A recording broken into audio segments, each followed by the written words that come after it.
Guys, how's everybody? Hi. Hey, there she is. Hi.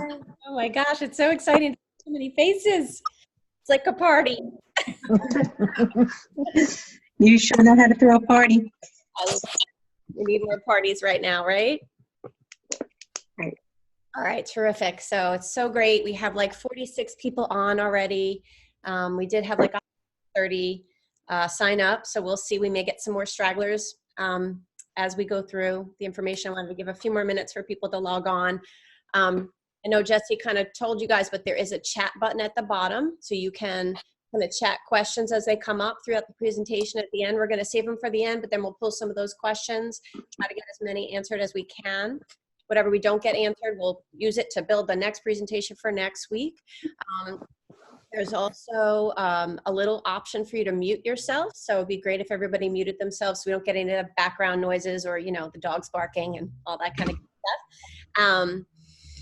Yeah, I guess we'll get started. I'm just going to share my screen with you. I have a little presentation. And, you know, I see a lot of familiar faces. A lot of you know me very well. Some of you are new faces, friends of patients. And I'm so excited that we could do this. I've been designing this course for over a year.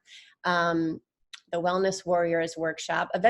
Initially, I called it the Prevention Partnership because I think of myself like a partner to you guys in your health. And now I feel like Wellness Warriors fits a little bit more because I think we are warriors in this fight right now. So yeah, that's the bottom picture here is what I was imagining that the course would be like. And today, this is more of our attire as we go to work, sadly. It's a new reality, but it's the same empowering information that's going to make the difference. You know, who am I? Those of you that are new, if you don't mind just muting anybody who's on, just so we don't get that background noise, there's a little microphone button you just mute in the corner. So just to kind of tell you guys, for the new people who don't know me very well, some people I see, oh my gosh, that from years ago. You know, I always knew I wanted to be in medicine since I was a little girl. And I call it the long and windy road through my journey with my medical training. I started off in college with the EMS bug. I was an EMT, and then I became a paramedic, and I worked at a level 1 trauma center as a trauma technologist. And honestly, it was a lot of that information that I learned back in the 90s that I'm using today in this current situation, because we did disaster drills throughout DC hospitals. We set up decontamination tents. We were taught how to handle this. Most of the time we thought it was going to be a terrorist attack, you know, but it's the same information that helps us kind of process and handle the situation currently. After my years in the ER, I got married and had 2 beautiful children. And stayed home. I was a stay-at-home mom for 3 years. And so I can relate to all of the stay-at-home moms right now who's got their little ones running around. I think I wouldn't trade it for the world, but it's probably the hardest job I had those 3 years. And so I relate to all the moms that are home with the little ones right now. Then I became a physician assistant when I moved up to New York, went to work in surgery. Then I ended up being the chief PA at North Shore Manhasset at the time, which is now Northwell. Working in the ICU. So I was one of those people that was, you know, treating critically ill patients in septic shock on respirators. And so I have that experience. I look at my friends that are still in the ICU, and I'm going to share some of those stories coming to me from them. But it really is like nothing I've ever seen in all my years of medicine, this virus. It's not like anything really anybody has seen. And I think it's the first time that all of us in the medical field are sort of learning as we go, which is why I felt it was so important to do this. Obviously, I'm getting a lot of texts and calls, and you know, a lot of people have a lot of questions, and they're a little bit afraid. And I'm hoping that today we could take that fear, kind of turn that into empowerment, and really give you as many answers as we know. And some of them, you know, I don't know the answer to. I'll be honest with you, it's probably the first time. I've never wanted to be afraid to admit that I don't know the answer, but there's not even a place to find those answers. We are literally learning as we go with this virus. And the stories that are coming out of the ICU, they're adapting their treatment over the last 6 weeks. You know, they're treating it differently than they were in the beginning because they're literally learning as the patients come in and they treat them and they learn what's working, what's not working. How did I get from surgery and ICU into preventative medicine? I don't know if you know this, but my sister-in-law actually was diagnosed with cancer. And I went desperately searching for anything that could help her. And I started reading every single book that I could get on holistic cancer care. And as I read these books and I processed this information, I was sort of blown away, because in all my years of education in these wonderful, formidable universities and academic centers, I had never learned this stuff. I didn't know the first thing about nutrition. I didn't know that stress could have an impact on the physiology and weaken someone's immune system. I really was not taught to think about people sick and how we can use that information to then prevent illness. And so in 2006, I lost my sister-in-law, and I kind of just went like this to my medicine, and I said, I don't know enough. And I went back to school and got my master's in integrative medicine. I started working in integrative medicine. Then I opened my center in 2008, which some of you may know as far back as then, Estrella. And then at 40, I decided I'm a glutton for punishment. I went back to medical school and got my MD and my PhD. So some of you knew me way before that. So as you can see, I'm a professional student, constantly learning, and I've made it my mission to really take that information and pass it on to my patients. Integrative medicine is where we partner with our patients. We dig into the details. We look at the whole body. What's going on with the thyroid? How's the hormones? What's going on with the stress level? How does the immune system? Now, I do an immune deficiency panel on every single patient who walks through my door now. And I could tell if the section of your immune system that fights cancer is weak, the section of your immune system that fights colds and flus is weak, right? We can see that, and then we can treat you nutritionally to make an impact in your immune system. So, we'll talk a little bit about this, but the big thing is everybody's saying, well, if you have pre-existing conditions, there's a lot of people who are young who don't have pre-existing conditions who are getting very sick from this virus. And what I know from my practice is that a lot of people come to me just for prevention, or maybe their hair is falling out and they're worried, or they want to lose weight. And we look at the whole picture, and we find out that there are some underlying conditions that they didn't even know they had. And those little symptoms like fatigue or hair loss, inability to lose weight, these are signs that the body's just trying to tell us something's out of balance. And so that's why I feel like this is this has never been more important. It's always been very important to me and a lot of you, because you're kind of on this bandwagon. You've been living this lifestyle for years. But for a lot of people, this is the first time they've ever thought about the fact that something they're eating is maybe making their immune system weaker, or that they maybe could do something proactive to potentially reduce their risks.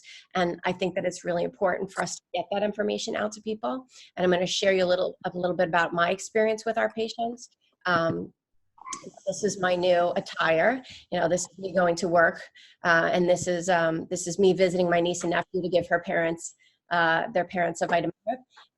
Not exactly the Aunt Chrissy that they're used to seeing. And in my office, if you know us, we don't wear scrubs. I don't believe in white coats. It's more like a living room than a doctor's office. So for me, having to put scrubs back on and put this stuff on is not my ideal situation.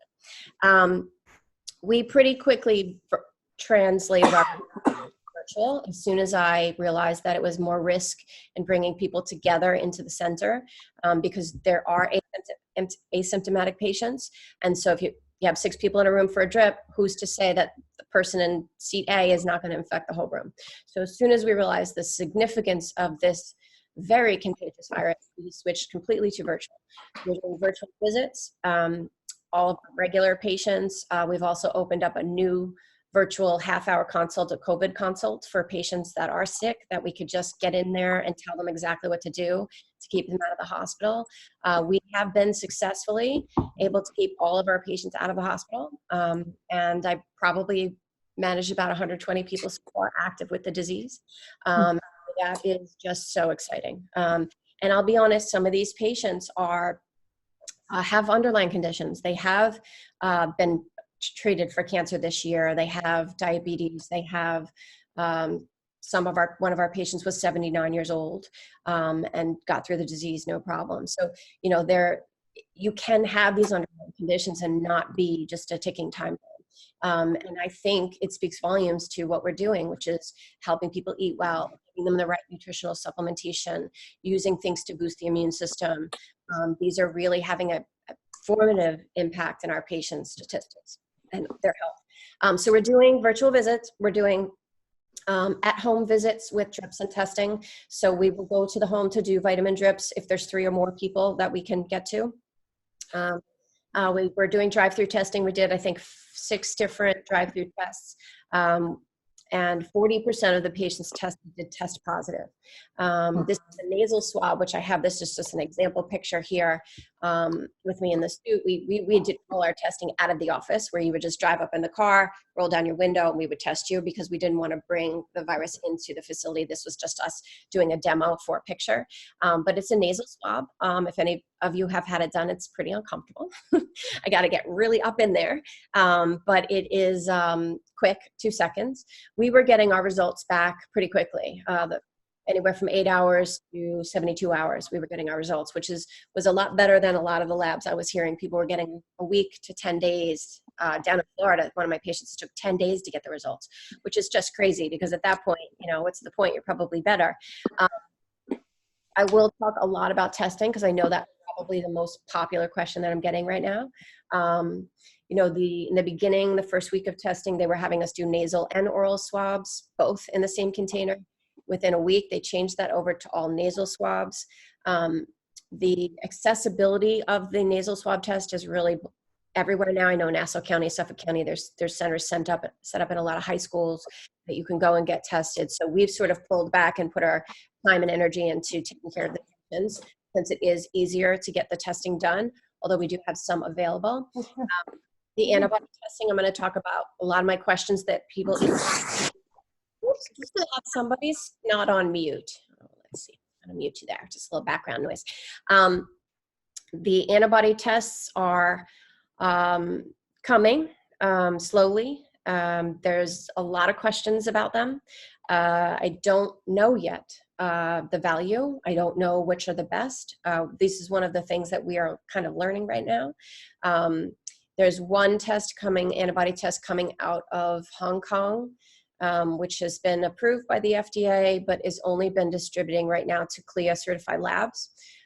There's another antibody test coming from a lab in Virginia. It's an IgG finger stick test that you could actually give to patients to do at home or do them in the car, and it's a quick turnaround time. Again, it will tell me that IgGs tell me you had the disease in the last 14 days. IgMs tell me you're building an immunity to it. The big question is, can we get this again?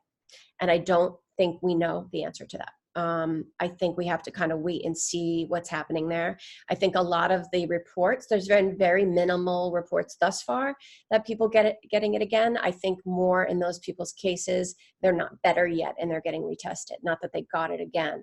I'm seeing a very diverse presentation with this disease.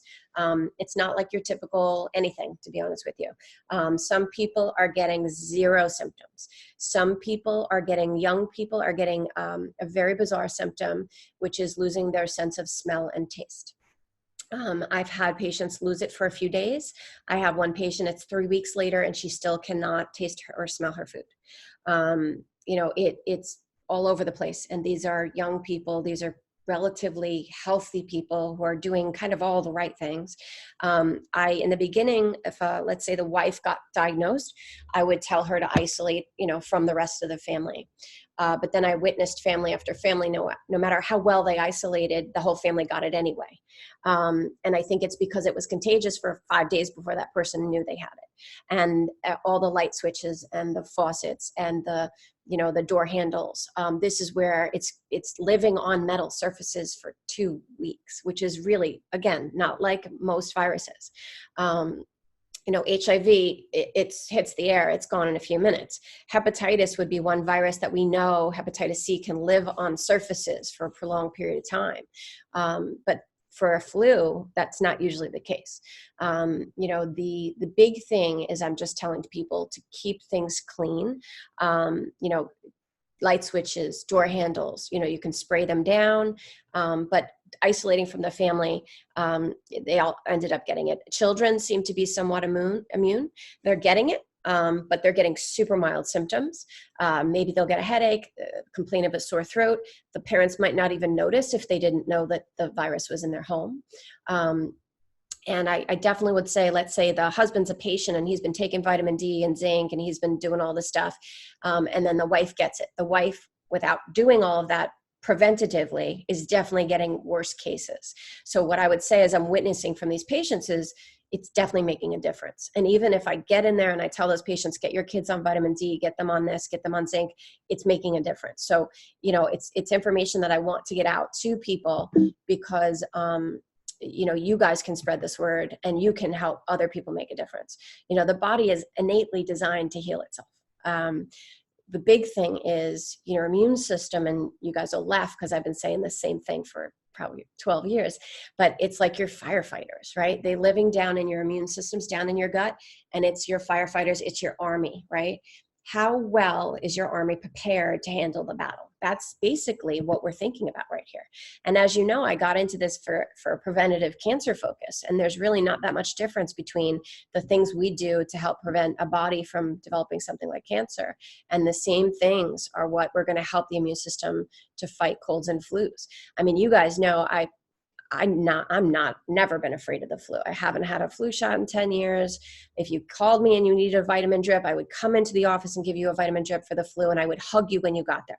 And the girls who worked for me used to gasp because they'd be like, oh, she's coming with the flu. Why is she hugging her? But I never, ever imagined that I would get that virus. I would take my vitamin D level's perfect. I get my drips once a month, and knock on wood, I've not had the flu in 10 years. I do believe that I could get this virus. This COVID virus is the most contagious thing I've ever seen. I am seeing extremely healthy people get it. And what I will say is, if you do your work, I think if and when you do get it, it will be mild. And that's my message. That's the most important thing I can get out to people, is that I think preparation and boosting the immune system is probably the most important thing we should be focusing on. Movement, right? Exercise, for a number of reasons. I think exercise is so important for general health, for heart health, for stress relief. But my sickest patients, when you're sick, you want to curl up in a little ball and you want to sleep. And I'm making them go up and down the stairs. I'm making them go outside and walk around the backyard, because this virus is not like a typical pneumonia, right? This is not causing a lot of mucus in the lungs, and that's the problem why we can't get oxygen, right? This virus is more like a fibrosis. It's a very dry disease. In fact, I could get, after the third or fourth testing, I would feel the nasal swab, I would feel the mucous membrane be super dry in these patients, and I could almost predict that they were going to test positive. Now, what happens with this fibrosis and this mechanical issue with the lungs is we have these little sacs in the lungs.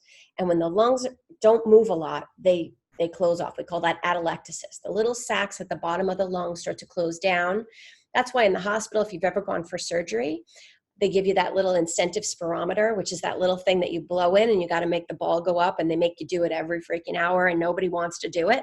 But the reason they do it is we're trying to prevent that atelectasis. When people are in pain, they guard. When they're stressed, they shallow breathe, right? So who knows, I'm a big fan of the deep belly breathing, right? I'm teaching all my patients to do deep belly breathing. Well, that's great for stress. That's great for oxygenation. This is saving people's lives right now, right?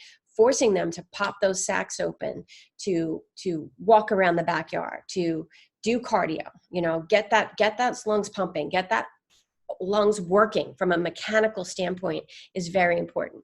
I learned from my colleagues in the hospital that they were having to roll people onto their bellies and do chest PT, which is like cupping your hands and pounding on the patient's chest. Pretty hard. Not that you're going to hurt them, but pretty hard. We always do this in the hospital, but they're having to flip COVID patients onto their abdomen and do this cupping once an hour to try to keep them off the ventilators. But that's mechanical. Those sound waves are literally popping that out, popping those sacs open.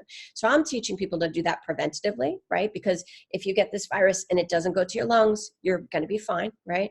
And if they are sick, that's how I think it's been the most important way for us to keep our patients out of the hospital, is the breathing. and the movement. I think it's so important. Optimizing your nutrients, right? Connection. That's another reason I really wanted to do this.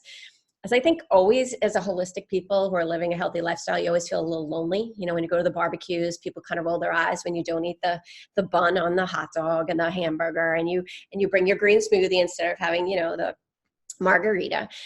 It can be a little bit lonely, and I love, in our drip room becomes sort of like a support group, because patients start to share recipes and they start to share their stories, and a lot of our patients actually become very good friends because of the community, because it brings together people. And that's what I hope this program is going to evolve into, is an opportunity for you guys to be there for each other, to share the information with each other, and then bring it out to the world and the people you love.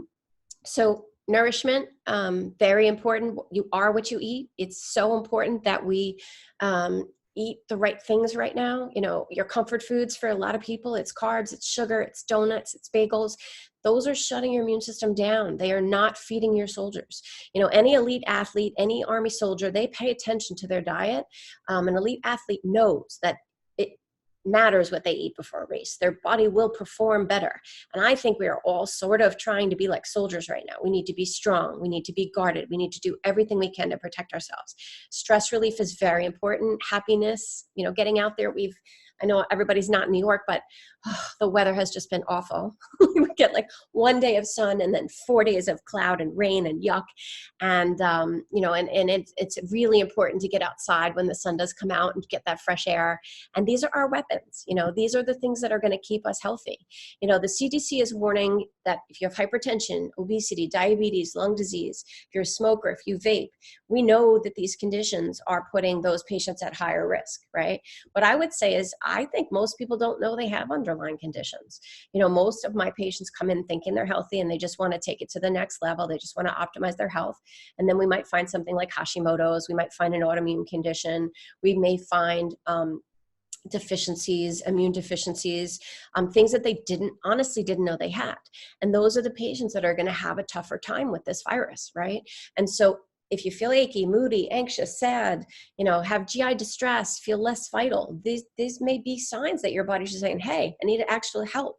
I need a little extra boost. You know, I think it's more important than ever, you know, that we take these things and we run with them. The IV nutrition we're going to talk a little bit about, they're actually doing IV vitamin C drips in the hospitals. The North Shore Hospital System is using this as part of their protocol, which for me is unbelievable. I didn't think there would be a day where that would happen. You know, there was one doctor a couple years back did a small study on vitamin C in septic shock patients in the ICU, and he had very, very positive outcomes.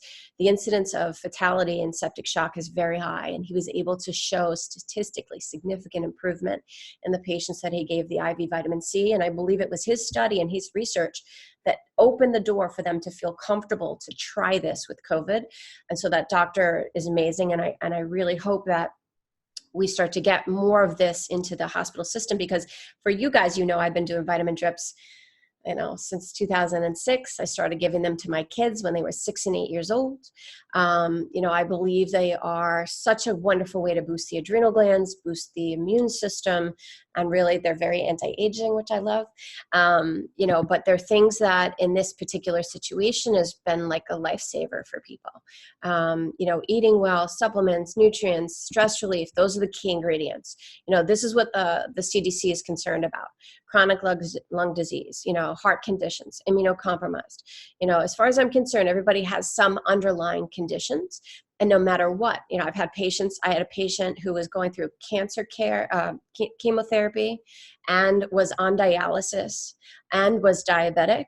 And she is in her 70s and she is doing fantastic. She was diagnosed with the virus. We got vitamin drips. She's been taking her supplements this entire time already for her cancer care. She's eating well, and she did great. So like if somebody like that can get through this virus without a problem, I want you to hear those stories, because I know that you know that if you do these things, you're going to be better off for it. You know, but a lot of this stuff, you don't want to let it get to this point. You know, why is diabetes an issue? Because sugar decreases immunity, period, end of conversation. So for diabetics, I'm like, control your sugars like you never have before. because then you're like a non-diabetic. So there are things that you can do to impact these risk factors. Knowledge is power, right? And boosting the immune system is completely within your control. So I wanted to put the mic drop on that slide, go boom, right? So this is the empowering part, right? We're not just a ticking time bomb. We're not just sitting here with unable to do anything except stay in our homes. We can do things. Food is medicine. I'm going to go over my whole protocol that I've been sharing with patients by the time we get through this, but vitamin D is probably the single most important thing that you can all be doing, okay? Vitamin D is the most important immune booster. It is absolutely impacting your adrenal glands. It's impacting your hormones. We all know it impacts our moods, right? Everybody gets seasonal affective disorder in the winter because the sun's not around. Now, the sad part is, and something that's changed, some of you, I haven't taken care of you for like 10, 12 years. I'm saying a completely different thing than I used to. I used to tell my patients, take 1,000 of vitamin D or 2,000, go to Florida in the winter a couple of times and go to the beach, right? And I love the beach. You guys know me. I love to tan. I'll probably be sorry when my skin starts to wrinkle, but I love my sun, right? I now take 10 to 15,000 of vitamin D a day. Okay, this is before COVID. And some of my patients are needing even higher levels related to stress, okay? Now, the foods that are rich in vitamin D are going to be salmon, tuna, dairy products. I don't love those foods, right? The salmon, the tuna is full of mercury, right? Mercury is going to distract your immune system. The dairy products, I don't really believe you can get organic dairy in the United States anymore. So I used to say do organic. Now I say cut out the dairy completely. So I don't think the foods that are rich in vitamin D, not only do they not have that much, but I don't really think they're safe to eat. So what about the sun, right? So, I was always a big sun person. I still am, but the sun doesn't seem to be working. So I would say 3 years ago, I started to notice I had to give more vitamin D, regardless of sun exposure. So even like my lifeguards that are, in the sun every day, they were needing just as much as the person who had fair skin and really stand under an umbrella. And I started to notice this 3 years ago, then last year, 2 years, then last year. And as this observation was made across the board in all my patients that I was needing to give a lot more vitamin D to get their levels to therapeutic, I was noticing the flu season getting worse and worse every year, right? It was lasting longer. It was getting much more severe. And we know with certainty that the vitamin D protects us during flu season. That's why we get flu season. About November, the sun from summer is long gone, and we get the flu. And then right about April, the sun starts coming back and the flu goes away. That's the way the regular flu works with vitamin D. And so if the sun is really not cutting it anymore, and for me, I think it really is a pollution issue. I think that the UVB rays are what used to come through and go hit our skin, and then our body would make vitamin D. And I think the pollution is filtering out the UVB rays. And so we're not getting the same level. And I have a lot of patients in Florida, and I'm observing this in people in Florida too.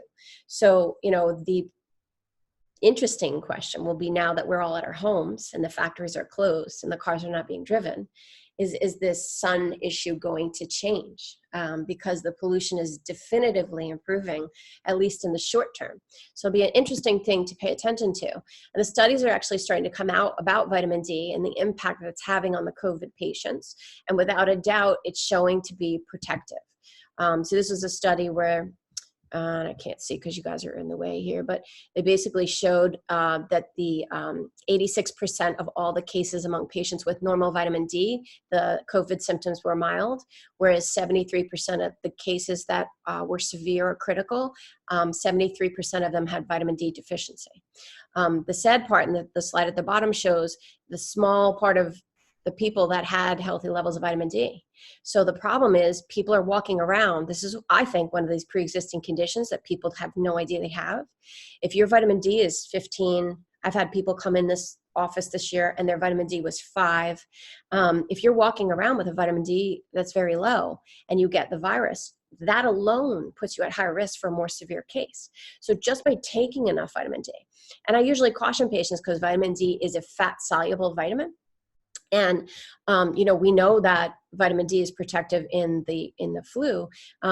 Vitamin D it's not water soluble. Vitamin C, you're going to just pee it out, or you're going to get loose stools. Your body's going to get rid of it if you take too much. Vitamin D is fat soluble, so you can actually take too much. I very rarely see it. I've only seen it maybe in 4 or 5 people ever in 15 years of giving people vitamin D, and that's because I check levels. So I don't just put people on it blindly and leave them there. We check levels about twice a year. The only patients I've ever see get high levels, usually we're doing drops. Not that I'm against drops, but I think you just don't know exactly how many drops you're getting. So I prefer to use a controlled dose with the pill. I have most of my patients taking 10,000 right now every day because of this virus.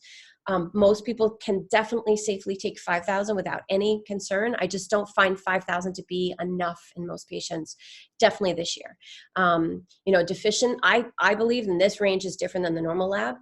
Your doctor will tell you have normal vitamin D if your level is above 30, okay? 30, to me, below 30 is very deficient, critically deficient. Adequate would be 40 to 80. Therapeutic, which is where all the studies are showing that we are protected from cancer, is 80 to 100. So that's where I want all my patients, right? Because I want to always make sure they're in that safe space. And then once you get above 100, that's when we worry, could there be toxicity? I have never seen vitamin D toxicity. I have read about it, but it is something that we just keep people below 100 just in case. Vitamin D is so important because of all of these reasons. And like I said, you need to really get the levels checked. I am seeing companies online, if you look for vitamin D home tests, that you can buy them and they'll send them to the house, and it's a finger stick test, which is new. I don't know if that's just come out because of this whole thing, but it's definitely something. And any of your doctors can check this vitamin D250H. It's a level that should be checked in every patient twice a year. These are just some of the references. So you can see all the studies that are coming out related to vitamin D and COVID. And there would be 4 pages of this if I showed you the studies on vitamin D and the flu. We know this, okay? The other thing is vitamin drips. Why do the vitamin drips? I do them like once every 4 to 6 weeks because I want to have a strong immune system. I don't want to get sick. I want to boost my adrenal glands. I know the vitamin C helps me handle stress better. And when I start to feel like I need it like the week before, I'll feel like I got to go to bed. I'll feel a little less like I don't want to get out of bed in the morning, a little less motivated. And I'm like, it must be time for my drip. I get my drip. I'm good for 6 to 8 weeks, right? So when I first start out with people, I'll tell them, do 1 drip a week until you feel like Superwoman, right? So depends on how leaky your bucket is. If you're completely depleted, you've been totally stressed out, you had the worst year of your life, it may take us a little longer to fill that tank, right? To fill that bucket. You do 1 drip a week till you feel like Superwoman. That's like my party line, right? Some people, the first drip, they get a little boost, make it a day or 2. Next drip, they say, I got 4 or 5 days. When they come in and they say, wow, doc, I got a whole week of energy. I say, okay, let's skip a week. Let's see, can you make it to this 2-week mark? Then once they know what it feels like to feel better, they come when they need it, right? I will tell you, a lot of my patients say they don't remember the last time they felt good, right? They honestly feel that. And a lot of my patients will say, I didn't realize how bad I felt until I felt better, right? So these are the quickest way for me to get people better. They're the way that I cheat, right? So for me, it's a luxury. I want to stay well. I want to stay young. This is what I do, right? But for my sickest patients who are walking a tightrope, this is the quickest way for me to get them better because I know their gut's wounded. I know the supplements and the diet will work eventually, but I don't have time to mess around, right? I got to get those levels up as quick as possible for their body to heal. So in the drips is between 10,000 and 25,000 of vitamin C. So at home, you could never take that orally, right? Or you would have the worst diarrhea ever. Everybody's maximum for vitamin C orally is a little bit different. So Jessie might be able to take 3,000 before she gets diarrhea. I might be able to take 6,000, right? So I tell patients, you spread it out throughout the day. You take 500, your gut can actually only absorb 500 of vitamin C at a time. So if you take 3,000 at the same time, it was a waste of your vitamin C. Spread it out. Take some at breakfast, take some mid-morning. When you do your green smoothie, take some at lunch. Spread it out. If you hit your personal maximum, you're going to get loose stools, right? The worst that's going to happen, right? So you back that down. So if I took it every couple of hours and I got loose stools at 6,000 milligrams, then 5,000 is my dose. Every day I try to get 4,000 or 5,000 milligrams in there orally. You could see with the vitamin drips, we're giving much higher levels, 10,000, 25,000 at a pop.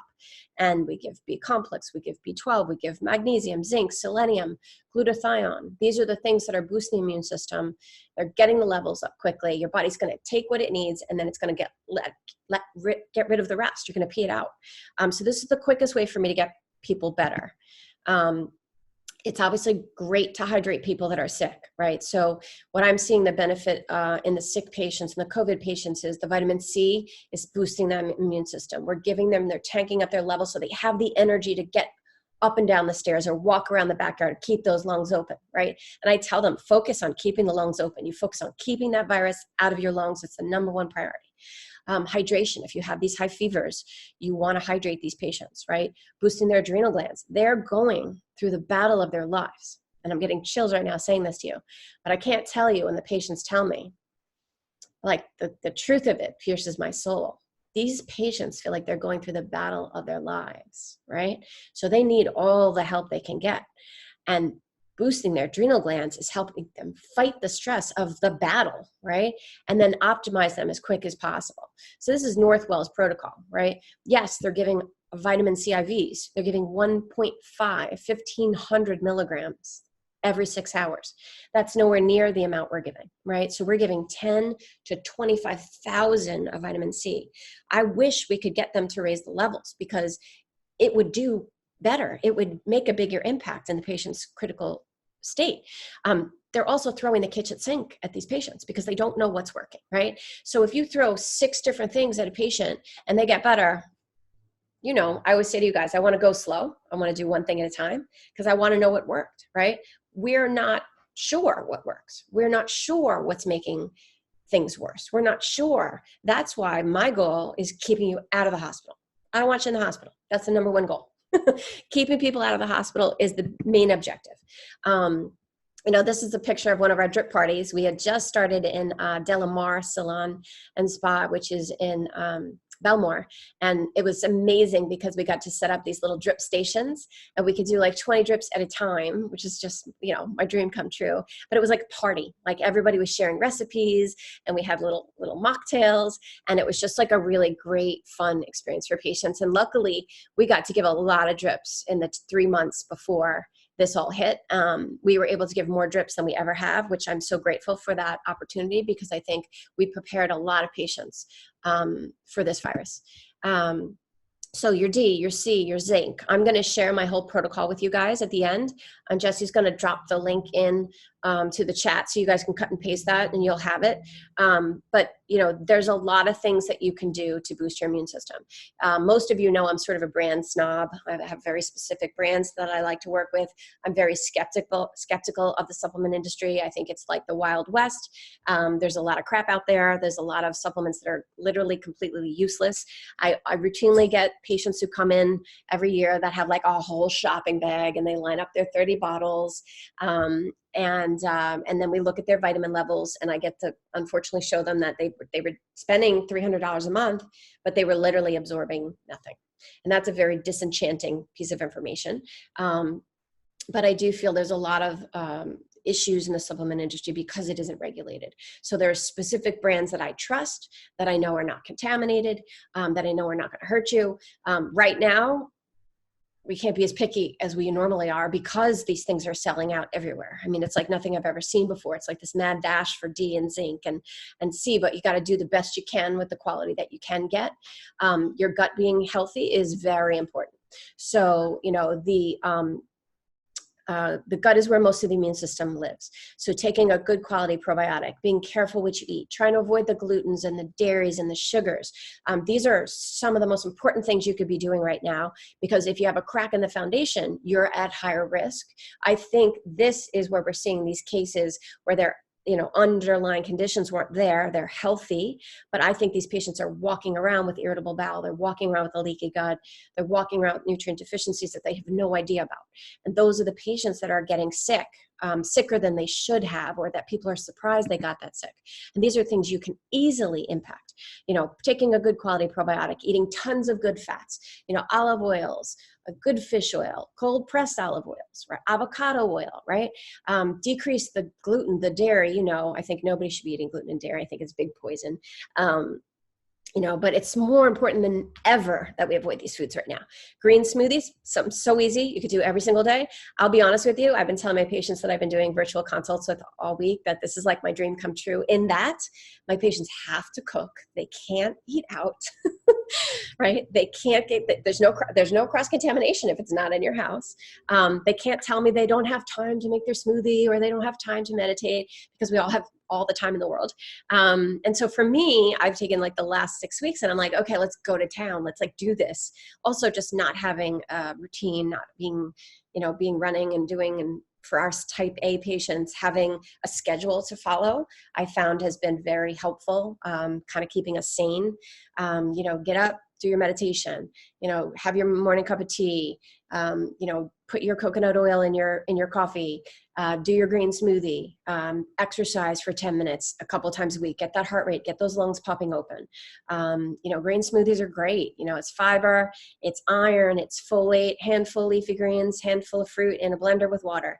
One day we put ginger, another day we do parsley. We've been playing with basil. Have fun with it. It's just a great way to get those nutrients into your body. Plus the blender is pre-digesting that for you. So it's helping you, and then it's keeping the fibers, keeping those bowels going. So that is one of the simplest, easiest ways that you can implement right away and make a big difference. Cutting out foods that are potential food sensitivities, cutting back on sugar. Sugar shuts your immune system down for 6 hours. 6 hours. It's like imagine your soldiers, send them on a coffee break for 6 hours. We can't have it right now. We can't delve into the sugar right now. We need to keep the sugar content low and the good fats high, okay? Listen to your body. It's more important than ever to hear what your body's telling you. And this is just a picture of my yummy smoothie. Put a little piece of parsley or mint to make it fancy. Stress. Anybody having some stress here? Little hands up. Right? I always think stress is like 90% of problems, right? 90% of cause of disease is stress related, right? We're under a lot of stress right now. It's new stress. It's different stress. It's the kids home. It's homeschooling. It's working from home. It's, I have a tiny house. It's the adult children home, and my grand dog is here. And, things are different. Our terrain is different. The news, I know we need to stay informed, but there are definitely times where I recommend patients do not turn on the news for a couple of days. It can be very overwhelming. It can be very scary. Taking that fear and then just immediately turning it into gratitude, thinking about things you're grateful for. Gratitude is the most healing emotion you can have in your body.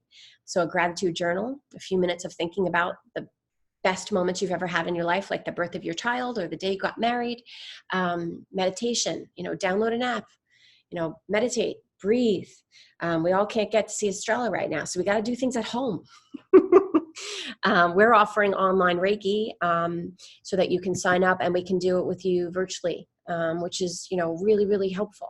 Anything you can do to keep your body calm and help your body recover is probably just as important as anything else you could be doing.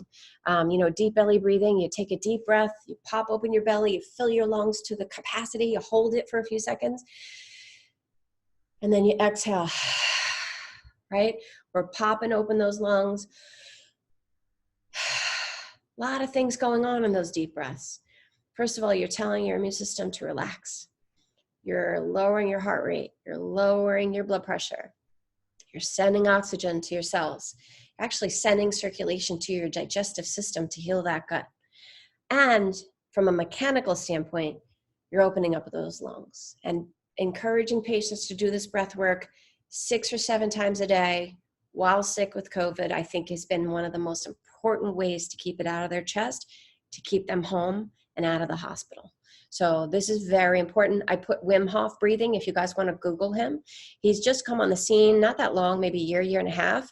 It's a breathing technique you can do at home. It's fantastic. I highly recommend it. Anti-inflammatory diet, right? Food is medicine. Heat. This particular virus does not like heat, I would say more than most, I think. So I've been encouraging hot baths, hot showers. If you have a sauna, get in the sauna, not only for prevention, meaning that, some patients have this virus and they never even get symptoms. They never They never manifest any symptoms. I've tested them. They're positive. They go home. They do their vitamins. They do their vitamin drips. They do their hot baths. They do their sauna. And they literally don't get symptoms. That's my goal. And so I tell people to do X, Y, and Z. Every single thing that I'm talking about today, I'm having all my patients do. And it's the combination of things, I think, that's making the difference for patients, right? We don't want to suppress the fever. I don't believe in suppressing the fever in most situations. I want the fever to burn the virus off. That's why immune system mounts a fever. I think that's why the elderly are more at risk at this particular juncture with this virus. And most times they're at risk because they don't mount a fever. You can be in your 70s, have a urinary tract infection, and present with delirium and never have gotten a fever, never get the burning, never get the symptoms, right? That's why elderly are at more risk, because their immune system can't mount that fever to fight the virus. They don't have the energy to give you the symptoms to let you know that it's causing a problem until it's a problem, right? So those are the things that we worry about with the elderly, right? Fever, unless the fever gets to be 103, 104, to the point where we're worried about seizures and things like that, you want to tolerate it. You want to let the fever burn. If you're around 102, let the heat kill the virus. Get in a hot bath, get in a hot shower, get in a sauna to the point of toleration. I've had to have patients use, there's a lot of pain with this virus. So I've had to have patients, if they can't bear it any longer, use Tylenol only. Motrin we found to make patients worse. And I don't know that we know the mechanism of that yet. But as I said, we're learning as we go. Tylenol just to give them some pain relief so they can get a few hours of sleep. CBD products have also been very helpful for the pain, topical for the muscle pain, as well as oral for an internal anti-inflammatory. Epsom salt baths, the heat is a good thing, so that that. These are all the things that I'm teaching my patients to basically try to protect us from the perfect storm. So I've been using this slide for years. Some of you will laugh because I'm sure you've seen this already, because I love it, because I feel like we're all trying to put our families and our loved ones in a bubble to protect from all these things, the toxins and the stressors and all of these things. And never, I don't think, has it been more appropriate than right now that we all feel this way, that this is our families in our little bubbles and we're trying to do everything we can to stay well. This is my prevention kit. So we'll resend the newsletter to you guys who maybe haven't gotten it. And we'll give you the option to text us in the group chat so that we have your cell phone. We'll have your name and your email from the Zoom registration, but if you shoot your cell phone in there or shoot us a text on Clara, we have a texting service. We will add you to the mailing list and we will get this out to you. And as the information, as I said, every time I learn something new, I'm getting it out to the patients. But as the information comes out, we will get it to you. So vitamin D, 10,000 a day for adults. Kids, you have to be more careful. It depends on age and weight. Zinc, 25 to 50 milligrams. Elderberry as a preventative. There's been some questions of elderberry. Oops, let me go back for a second. Elderberry causing an issue with cytokine storm. So the cytokine storm is something that's happening when people are in the ICU. Okay, this is not happening in people walking around at their homes. This is happening in ICUs, and it's happening at the end of life, right? It's this cytokine storm where the body sort of spirals into septic shock and an organ failure. And there's a study that suggested that this might be detrimental. Elderberry could make the cytokine storm worse. I don't know if that's true. So I'm telling patients to use elderberry as a preventative and then just stop it just in case you do get sick and you're developing serious symptoms. I don't know if it's true. It's a very small concern, but always better to err on the side of caution. Thieves oil is one of my favorites. I've been using it for years. It's basically this little bottle. It's a blend of oils that kills everything, kills viruses, kills bacteria. I'm having patients put it on the kids' feet at night. If it feels spicy, if you have fair-skinned children, just dilute it with a little olive oil. You can put a couple drops in water and gargle with it. If you have a sore throat, you can put it in a little bottle with water and a drop of alcohol and use it as a spray. I've been using it as a room spray on the door handles as well as the light switches. I have it in my car so we can spread the steering wheel. When I come out of a house and I take off my suit, I use it to spray any skin that might have been exposed. We know that Thieves kills antibiotic resistant bacteria like MRSA and Pseudomonas. It's not a big jump to think that it's killing this. And in my experience, it seems to be working. They have a household cleaner. That's what I'm using in my home. They have cough drops and hand sanitizers. It's very hard to get right now, but if you can get your hands on it, I'm loving it right now. Immunokinko is an immune formula that boosts the immune system. I use it a lot with Epstein-Barr patients. So if you've had that in the past, recommendation, take it now, 2 per day as a preventative. And then I'll show you what to do if you do get the virus. Colloidal silver, my community extract is a blend of mushrooms. Mitocore is a mitochondrial formula to boost the mitochondria, which is the powerhouse of the cell. And SBI Protect is one of the formulas to keep the gut healthy. If sick, I up the D to 20,000 for 3 days, okay? Everybody can safely take 20,000 vitamin D for 3 days if you feel like you have the virus. Asaculum is a homeopathic remedy that we use for the flu. I've had success with the patients with COVID. It's definitely helping them get better quicker. My community extract, again, it's a blend of mushrooms for immune boosting. Anything you have at home to boost the immune system, take it, okay? I know it's hard to get a lot of these things right now, so the more you can do. Obviously, we talked a lot about the super immune drips, hydration drips. I'm a big fan of raindrop treatment. Obviously, we can't do them in the office right now, but a lot of my patients have the raindrop kits at home. Use them on your kids. Use the oils on the bottom of the feet.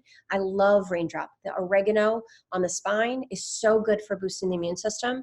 And then thieves. So we're going to drop the Clara number. This is how you can text us at the bottom of the screen here. That's our new website. We have a new website in the last year. If some of you haven't maybe seen that. We are completely accessible to you guys. We're trying to get a lot more information out on social media. You can follow us on Instagram. We're Get Integrative on Instagram. And you can follow us on Facebook. It's Integrative Healing Center. The more information we get, as soon as we get it, we're getting it out to you guys. And then we're hoping you guys get it out to the people that you love, because it's really evolving. This was one of the questions that I got on an email ahead of time. Came from Pam, and she was saying, like others, I think I might have gotten a mild case in January without realizing it. And I'm confused what's going on with the test. The WHO is saying one thing, the CDC is saying another thing. This is a very, very good question. She's basically saying, what do I do? Do I get an antibody test? Am I going to be safe to go around other people then? I got to be honest with you. We don't know yet. We don't know if patients can get this again. My intuition is not this season. My intuition is we have to wait and see if it mutates. And I have a feeling this is not like your typical flu. And I'm hopeful, fingers crossed, that you can't get it again. I don't know that with certainty. I have no science to back that up. It's just my intuition. And most of us, me, I follow my intuition pretty astutely for the last 15 years of my treatment of patients. What I would say is the antibody tests, they're coming from all over. They're coming from Hong Kong. They're coming from labs all over the country. They're all trying to get to market with these tests. They're not going through the proper testing. They're not going through the proper FDA regulations. We have to test. We offered the nasal swabs in the beginning because I just felt like it was the best way that I could help people. It was so hard to find a test. And if you did get a test, you had to wait hours, 5 hours online at the, Jones Beach. And then it took them a week to 10 days to get the results. And I just felt like if the quicker I got that information to that patient, they could then notify the people that they were in contact with, you're contagious 5 days before you get symptoms. Those patients needed to tell those people as soon as possible to get them to isolate, right? So I started offering testing because I thought that was the most crucial, most important impact we could have on patients. We didn't have the mass numbers, but we made an impact, and 40% of those patients tested positive. Now this antibody test, we don't have access to it yet. BioReference was the lab we were using for the nasal swabs, and they were wonderful. I mean, they got us the results so quickly. They are releasing the IgG testing as of this week. The IgG testing, it's only going to tell me if you've had it within the last 14 years or potentially still contagious. It's the IgM test that we need. And the IgM test is what your body does when you're starting to build an immunity to something. So like, for example, in Epstein-Barr, we do IgM testing. I could see whether you had it, whether you have it, whether it's active, recently active, more chronically immune. We could see a lot from the testing. These are not perfect yet. They're not perfected. The IgM test is going to be the one that's going to make the biggest impact because who knows, I could have had it by now. If I have a test that tells me I had it, I feel more secure. That's the only way we're going to get people back to work. You know, the salon I talked about where we work once a month in Belmore, I want to get them back to work. I want to be able to show who had the virus already, who has built an immunity, and at least for the season, get them back into work so that we can get our roots done, right? The priorities in life. So that, you know, that's probably the biggest question I'm getting right now. Another question came from Michelle, you know, daughter works in the hospital, was babysitting the grandchildren every day until March 20th, you know, have self-isolated, you know, could they have had the disease? You know, a lot of people told me they got super sick at the end of January and February, and the flu test was negative. You probably got COVID. I think that definitively it was around in the end of January. I went to California at the end of January for a conference, and I got off the plane. I was with my daughter, and probably 1 in 5 people in the LAX airport were wearing masks. I was like, what is going on here? We weren't really talking about it in New York. I got on the phone with Jesse. I said, I don't know what's going on. I need you to order masks, and I need you to order a lot of vitamin C. Again, following my intuition. It took us a couple of weeks for it to start to talk about it in the news here. So if I hadn't gone to California, I wouldn't be as well equipped as I am now. So I do believe this was here. I do believe a lot of people had mild cases. They don't even know. And this IgM test will be the test to let us know. And as soon as I can get my hands on it, you guys will be the first to know. There's a finger stick test where it takes only a few minutes, and then there's a blood test, which will come back the next day. So this stuff is days from being available to us.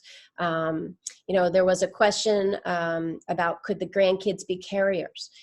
Possibly. You know, I don't know the answer to that yet.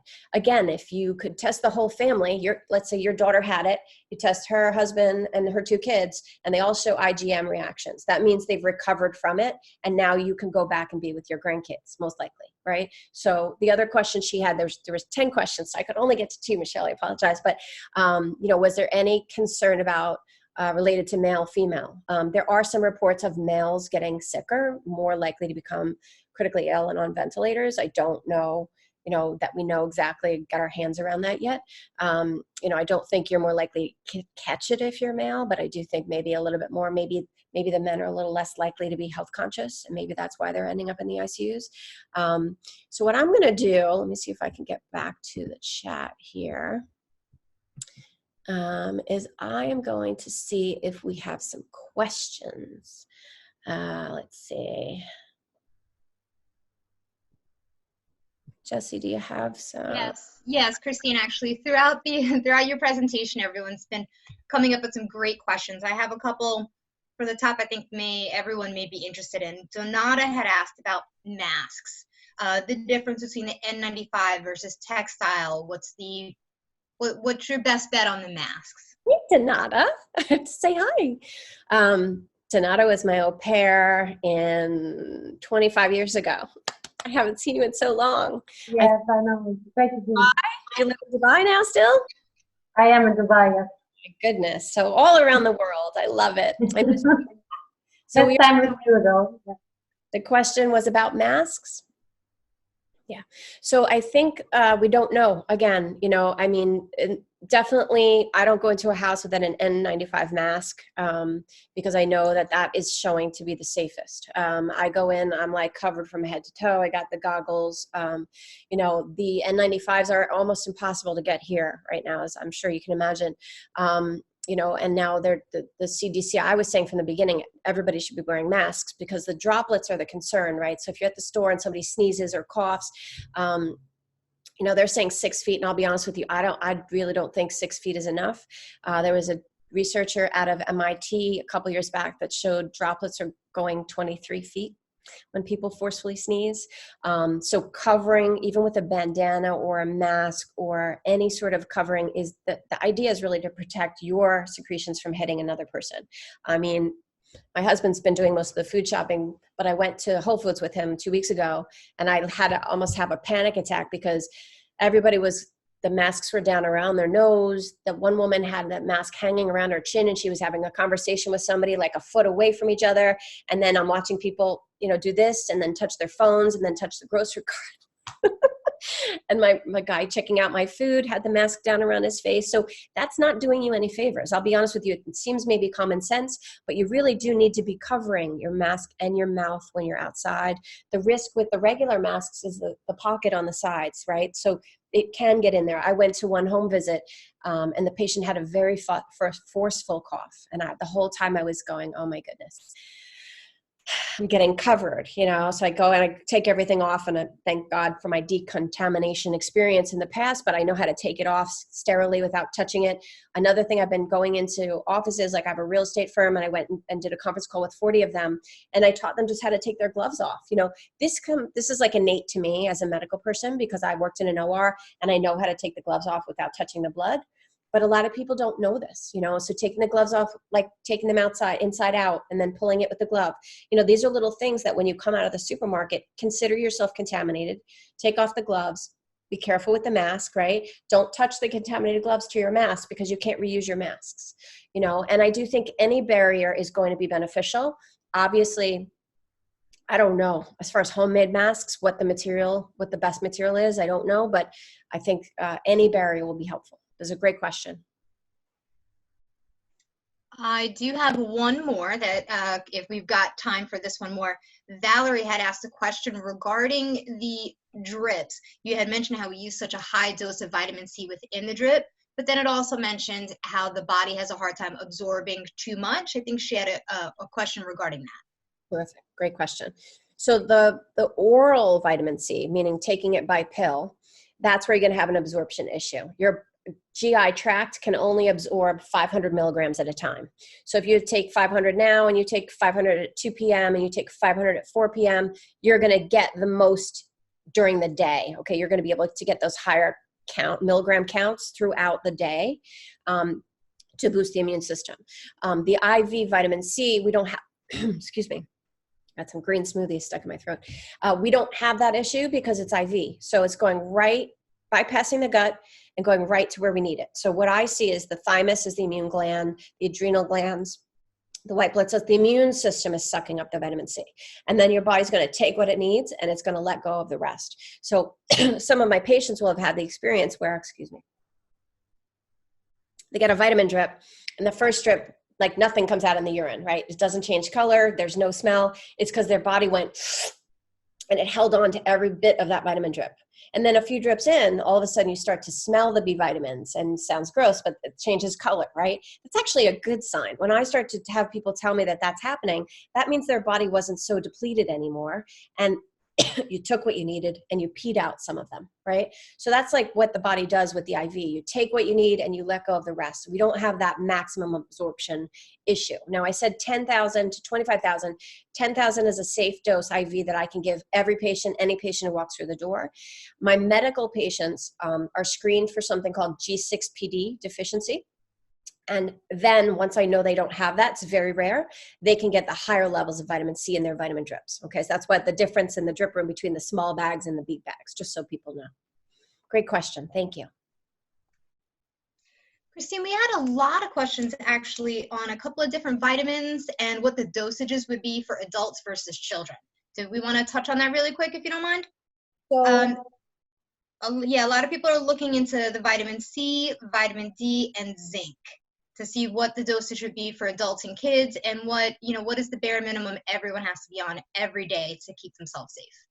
So it's hard for me to answer the question about children because there is such a diverse spectrum in that. I may be able to pull some recommendations age dependent that I can then circulate out in the email that's going to come after the webinar. But for adults, zinc, I would say 15 milligrams up to 50 milligrams a day would be fine. For most people, 15 to 25 milligrams is fine. I'm giving you that range because it's very hard to get right now. So if you could get a 15 milligram tablet, go for it. I'd rather you be taking it than not taking it. Zicam is a company that has like a nasal spray for zinc. They have lozenges for zinc. It's a reputable brand. So if you can get your hands on that, like I said, I'm less picky now than I was because I just rather you be taking something than nothing. The D, definitely safely. Most children, I would say 12 years old and up, if they're a normal size, they're not really small, can safely take 5,000 vitamin D. Most adults can safely take 10,000. Of course, I'm telling patients the minute it is safe to get back out and get your blood drawn, get your levels checked, right? I'm feeling very comfortable telling patients that 20,000 milligrams for 3 days in the event they start to feel sick. And I'm telling them the minute they feel sick, achy, off, just not right, take it for 3 days, then go back down to your 10,000 milligrams. And then see it really, like I said, it depends on the person. For kids, you can give them 500 in the morning and 500 at night. You really can't hurt yourself with C. Like I said, the worst that can happen is you're going to get loose stools. Even for kids, you overshoot with the vitamin C, you're going to get diarrhea. Nobody really wants diarrhea right now. So, but once you kind of hit that mark, you'll know what your personal maximum is, and you just back it down. So I know I can take 6,000 before I get diarrhea. So I try to take 4,500 to 5,000, and I just break it up. I'm in the kitchen, I pop a vitamin C. A couple hours later, I pop a vitamin C. So that's kind of what you can do with the C. Did I hit all of those questions there, Jessie? Yes, people are asking specifically about like vitamin A as well. And should any of these vitamins be taken with certain foods? What'll help with the absorption rates? Great question. So vitamin A, I don't tend to supplement. Vitamin A is amazing for immune system. It is definitely protective for viruses in particular, mostly because my patients are eating a lot of vitamin A. So that green smoothie, you put some Swiss chard in there, you put some kale in there, highly dense in vitamin A, highly dense in iron. So I tend to use food as medicine because you can take too much vitamin A and you can overshoot. And I have never, in all my years of doing this, seen a low vitamin A level. So food for thought, the leafy greens are going to be your best option, I think, when it comes to vitamin A. And what about those berries that we do always make the suggestion of those fresh berries in our green smoothies? Right now, are they safe to be eaten, and can they be washed with Dr. Bonner's? Mm-hmm. I don't know what Dr. Bonner's is, but I have the Thieves fruit wash. Yes, I think it's safe. We have a whole procedure when we bring the groceries home. It's a little overkill. But we wipe everything down. The fruit goes right in the sink. We hot water and the Thieves fruit spray. I think, my concern with the supermarket really is like the avocados. Everybody's used to seeing if they're soft enough or they're hard enough. Also a sneeze in the fruit section, just kind of treat it as contaminated. I'm trying to keep people on a low sugar diet. So sticking with your berries, your strawberries, your blueberries, your raspberries, they're safe enough for a diabetic as far as I'm concerned from a sugar perspective. So I, as a rule, kind of just eat berries and green apples. I'm not a big high sugar fruit person. Melons have a lot of sugar. Oranges have a lot of sugar. Orange juice, when I was a little girl, if you were getting sick, that's what you did. You had a glass of orange juice. Orange juice happens to have probably almost as much sugar as a glass of Coke. So orange juice wouldn't be my go-to at this point. I'd much rather you eat an orange or take a vitamin C than go for a glass of orange juice. Not that it's bad, but you just don't want to be having that be your main source of vitamin C. And down to the last question, Anita is worried about her friend who does smoke a pack a day now out of this, because of all the stress that she's under. And she just wants to know if we have any resources that she may be able to send over to her friend or anyone else who may be experiencing the same thing. So the things that, obviously I feel this is the perfect time to quit smoking. Very easy to stay, hard to do because people are under so much stress. Normally when patients come to me, I'll tell them, listen, I'm not going to tell you to go ahead smoking. Smoking's not good for you. I'm going to get you feeling so great and feel so amazing that you come to me and say, I want to quit smoking. Because that's really only way somebody's going to be successful is giving up a habit like that, is to have other stress relief tools in place and to be feeling ready for it, right? I'm not going to tell somebody to quit smoking. Now I feel like this is a huge motivator. It's for me, I've witnessed so many people over the years get sick, get a terrible diagnosis. And then that's the thing that is the empowering force. It is the motivator to change their life. And I feel like right now, this is a motivator to quit smoking. That being said, it is more important for those patients to do those deep belly breathing exercises, do that breath work, get those lungs popping open, right? I use the Raven oil, and we're going to talk about this next week, but just because you brought it up, I don't have one here, but the RC are my two go-to essential oils when it comes to the mucous membranes and the respiratory system. So I have the sick patients rubbing on their chests, breathing in a diffuser, putting it in hot water, putting a towel over their head, opening up the mucous membranes, decreasing the inflammation so we can keep that virus out of their lungs. So I think it's more important for smokers. We're going to circulate this this lecture after the fact, so you're more than happy to share this with anybody that you love. Again, I feel like it's about easing the fear and empowering people. And I think if people start to do these things, they're going to feel better, and they're going to be at less risk. I have treated several patients with COVID who are smokers who did okay. So to make you feel better, it's not like you're a ticking time bomb and, oh my gosh, but it's definitely putting you at more risk, which means you need to do more to offset that risk. And if it's not quitting smoking, it's doing all this other stuff we've been talking about. I do believe that brings us to the end for today. Okay. Well, listen, guys, I'm so happy that you made it. I'm so happy that you're here.